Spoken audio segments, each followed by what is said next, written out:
Union minister of state for heavy industries and steel Bhupathiraju Srinivas Varma గారికి,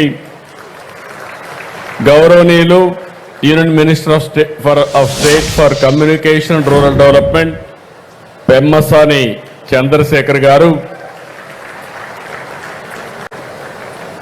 BJP రాష్ట్ర అధ్యక్షులు, ఈ కార్యక్రమాన్ని చాలా సమర్థవంతంగా అందరినీ కలుపుకొని బ్రహ్మాండంగా నిర్వహించినటువంటి పివిఎన్ మాధవ్ గారికి,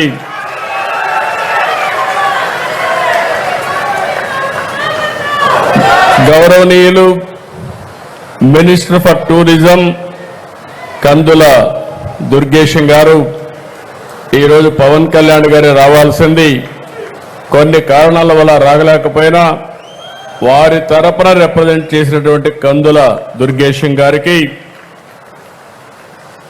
ఈ కార్యక్రమాన్ని నేను ఒక మాట చెప్పంగానే బ్రహ్మాండంగా ఈ కార్యక్రమాన్ని ఏర్పాటు చేసినటువంటి municipal administration urban development authority minister అయినటువంటి నారాయణ గారు, గౌరవనీయులు స్థానిక శాసనసభ్యులు తెనాలి శ్రావణ్ కుమార్ గారు, ఇప్పుడే మీరు చూశారు చాలా సమర్థవంతంగా మాట్లాడమే కాకుండా ట్రాన్స్లేషన్ కూడా చాలా సమర్థవంతంగా చేసినటువంటి సత్యకుమార్ యాదవ్ గారు,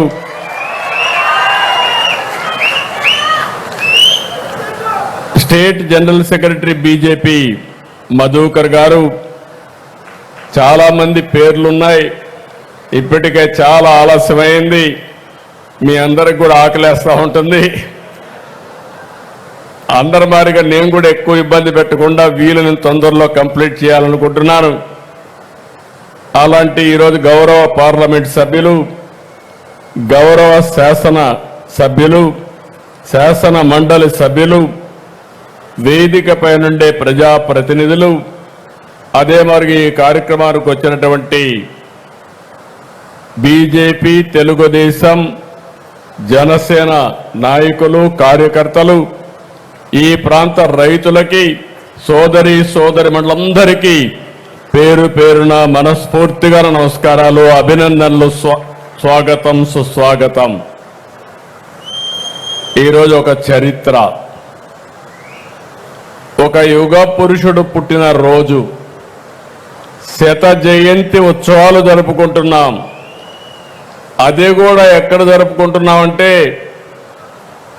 దేవతల రాజధాని అమరావతి అయితే ప్రజా రాజధాని ఈ అమరావతిలో జరుపుకుంటున్నాం. చాలా సంతోషపడుతున్నాను. నాకెప్పుడు ఒకే కోరిక, దేవతల రాజధాని ఏ విధంగా ఉందో మనం ఊహించుకుంటున్నాం. అందులో ఒక నమూనాగా ఈ అమరావతి ప్రజా రాజధానిగా ప్రపంచం మొత్తం గుర్తుపెట్టే విధంగా చేయడమే నా ఆలోచన, నా ధ్యేయం. దానికోసమే పనిచేస్తున్నా. మొట్టమొదటిసారిగా ఇక్కడుండే రైతుల్ని, ఈ ప్రాంత రైతుల్ని మనస్ఫూర్తిగా అభినందిస్తున్నా. ఈరోజు శత జయంతి ఉత్సవాలు ఇక్కడ జరుపుతున్నామంటే ఒక స్ఫూర్తిదాతలైనటువంటి రైతులు ముందుకొచ్చి, ప్రపంచంలో ఎక్కడా జరగలేదు, 33,000 ఎకరాల భూమి, 29,000 మంది రైతులు ఒక్క రూపాయి తీసుకోకుండా ఆ భూమిని ల్యాండ్ పూలింగ్లో ఇచ్చారు. అంటే ఎవరు ఈ ప్రపంచంలో చేయలేదు. అలాంటి స్ఫూర్తి ఇచ్చినటువంటి రైతాంగానికి మరొక్కసారి శిరస్సు వంచి నమస్కారాలు తెలియజేస్తున్నా.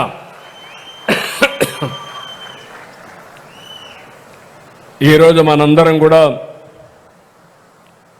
భారతదేశం గర్వించే నాయకులు, అరుదైన నేత, మాజీ ప్రధాని అటల్ బిహార్ వాజ్పేయి జయంతి గణనీయమైన నివాళులర్పించుకోవాల్సిన అవసరం ఉంది.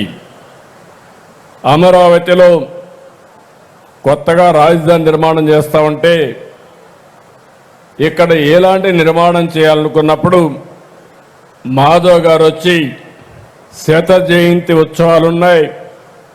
ఇక్కడ వాజ్పేయి గారి విగ్రహం పెట్టాలని ఒక మాట అంటే నాకు పాత రోజులు జ్ఞాపకం వచ్చాయి. ఇమ్మీడియట్గా చెప్పాను, ఆ నాయకుడికి మనందరం కూడా గుర్తుపెట్టుకోవాల్సింది, చరిత్ర గుర్తుపెట్టుకునే విధంగా అమరావతిలో గణనీయమైన నివాళులు అర్పిస్తామని నేను వారికి చెప్పా. దాని ప్రకారమే ఈరోజు చూస్తే ఒక చరిత్రను క్రియేట్ చేసే విధంగా మనం ఇక్కడ పెట్టాం. ఈరోజు మీరు చూసినప్పుడు వాజ్పేయి శత జయంతి ఉత్సవాల సందర్భంగా బీజేపీ ఈ నెల 11వ తారీఖు నుంచి అటల్ మోడీ సుపరిపాలన యాత్రను ప్రారంభించారు. నేను చూశాను, వాచ్ చేస్తా వచ్చాను. నేను మొట్టమొదటిసారిగా మీరు చూస్తే 26 జిల్లా కేంద్రాల్లో వాజ్పేయి విగ్రహాలు పెట్టాలంటే నేను పూర్తిగా ఒకసారి టెలికాన్ఫరెన్స్ తీసుకుని ఎన్డీఏ అంటే ఈ 3 పార్టీలు కలిసి ఏ విధంగా పనిచేయాలనో పనిచేసే విధంగా ఈ కార్యక్రమానికి స్ఫూర్తిని మనం కోరాం.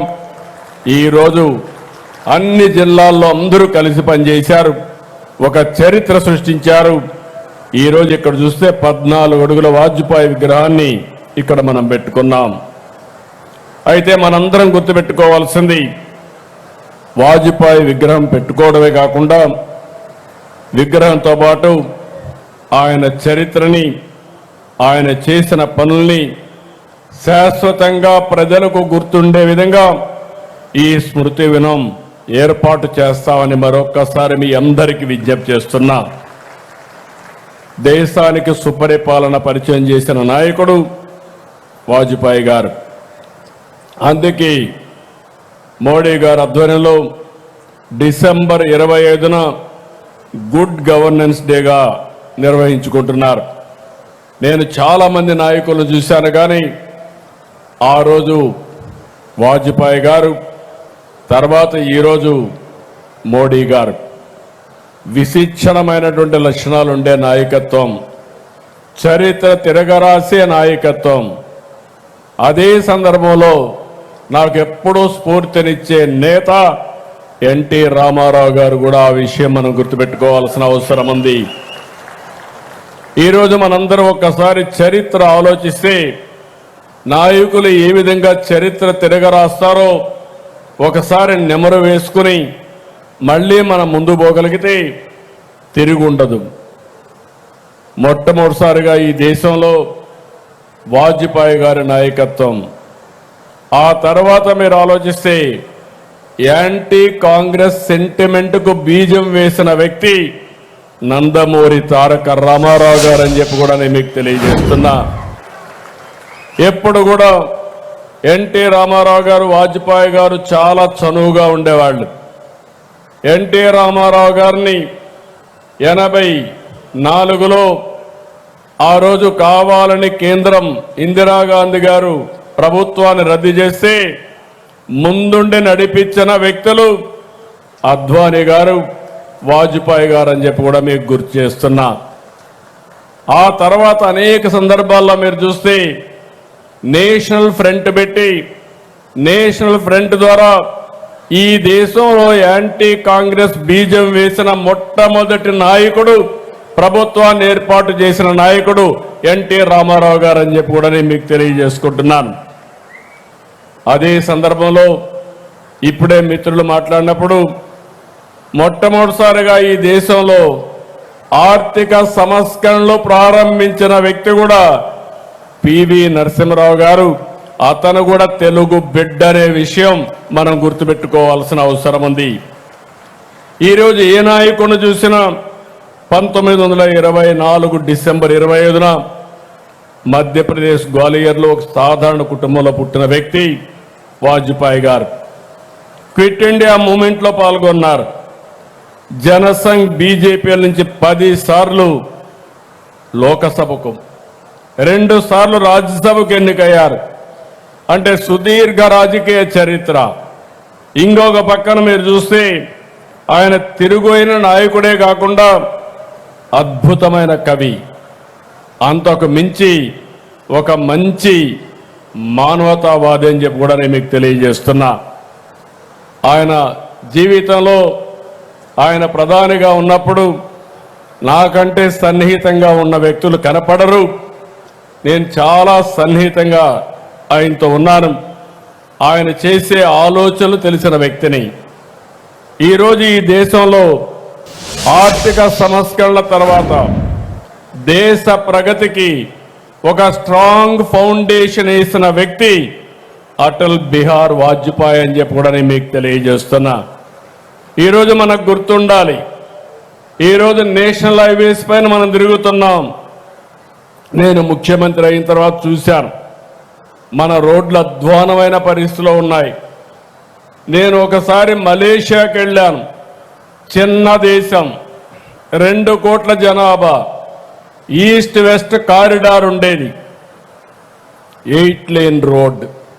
అది చూస్తే నాకు అసూయ వచ్చి వాజ్పేయి గారి దగ్గరికి వచ్చి, చిన్న దేశం బ్రహ్మాండమైన రోడ్డు వేశారు, ఇంత పెద్ద దేశం మనం ఒక రోడ్డు వేసుకోలేకపోతున్నాం అంటే ఇమ్మీడియట్గా అందరినీ పిలిపించి గోల్డెన్ క్వాడ్రిలేటరల్ రోడ్డు వేయాలంటే దాన్ని మొట్టమొదటిగా ప్రారంభించింది చెన్నై తడ.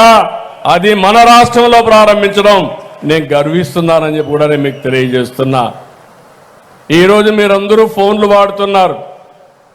ఒకప్పుడు నేను ఫోన్ విషయం మాట్లాడితే చాలామంది ఎగతాళి చేసేవాళ్ళు, తిండి కావాలన్నా ఫోన్ కావాలన్నా అని. అలాంటిది డీరెగ్యులేషన్, ఎంత కష్టమైనా డీరెగ్యులేషన్ తీసుకొచ్చారు.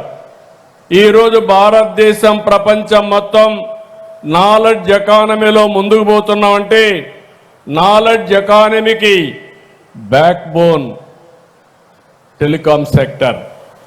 అలాంటి టెలికాం సెక్టర్ని తీసుకొచ్చిన వ్యక్తి, డీరెగ్యులేషన్ ప్రారంభించిన వ్యక్తి వాజ్పేయి గారు. ఇంకో పక్క మీరు చూస్తే ఆ రోజు వాజ్పేయి గారు టెలికాం డీరెగ్యులేషన్ ప్రారంభిస్తే ఈరోజు నరేంద్ర మోడీ గారు బిఎస్ఎన్ఎల్ ద్వారా 4G ఇన్నోవేట్ చేశారంటే అది నాయకుల యొక్క గొప్పతనం అని చెప్పి మరొకసారి మీ అందరికీ విజ్ఞప్తి చేస్తున్నా. ఇలాంటి రిఫార్మ్స్ ఒకటి రెండు కాదు, అనేక రిఫార్మ్స్ తీసుకొచ్చారు. మన వాళ్ళందరూ కూడా ఎక్స్ప్లెయిన్ చేశారు. పీపీపీ విధానంలో ఈ దేశం అభివృద్ధి అవుతుంది, అన్ని దేశాల కంటే మనం తక్కువ కాదని ఆలోచించి దాన్ని ఆచరణలో పెట్టిన వ్యక్తి వాజ్పేయి గారు అని చెప్పి కూడా నేను మీకు తెలియజేస్తున్నా. ఈరోజు ఇన్ఫ్రాస్ట్రక్చర్ ఉంది, ఒక రోడ్డు కావచ్చు, ఒక ఎయిర్పోర్ట్ కావచ్చు, లేకపోతే ఒక పవర్ ప్రాజెక్ట్ కావచ్చు, ఇవన్నీ కూడా బ్రహ్మాండంగా తీసుకొచ్చిన వ్యక్తి, సంపద సృష్టించడానికి దోహదపడ్డ వ్యక్తి వాజ్పేయి గారు. ఇంకో పక్క నాకు బాగా జ్ఞాపకం, ఆ రోజు హైదరాబాద్ ఎయిర్పోర్ట్ బుడ్డ ఎయిర్పోర్ట్ ఉండేది, ఫ్లైట్స్ ఉండేటి కాదు. ఒక్కసారి నేను పోయి ఆయన అడిగితే ఓపెన్ స్కై పాలసీ ద్వారా ఫ్లైట్లని శాంక్షన్ చేశారు. ఆ తర్వాత మొట్టమొదటిసారిగా గ్రీన్ ఫీల్డ్ ఎయిర్పోర్ట్ హైదరాబాద్లో వచ్చిందంటే దానికి కారణం వాజ్పేయి గారు అని చెప్పి కూడా నేను మీకు తెలియజేస్తున్నా. ఒక్క డెవలప్మెంట్ కాదు, అనేక డెవలప్మెంట్లు తీసుకొచ్చారు. ఈరోజు నేషనల్ హైవేస్ మీరు చూస్తే 1,46,000 కిలోమీటర్లు, ప్రపంచంలో ఏ దేశంలో లేనటువంటి రోడ్లు మన దేశానికి తీసుకురాగలిగారు. ఇంకో పక్క మీరు ఒకసారి చూస్తే ఆ రోజుట్లోనే అమెరికా శాంక్షన్స్ పెట్టారు.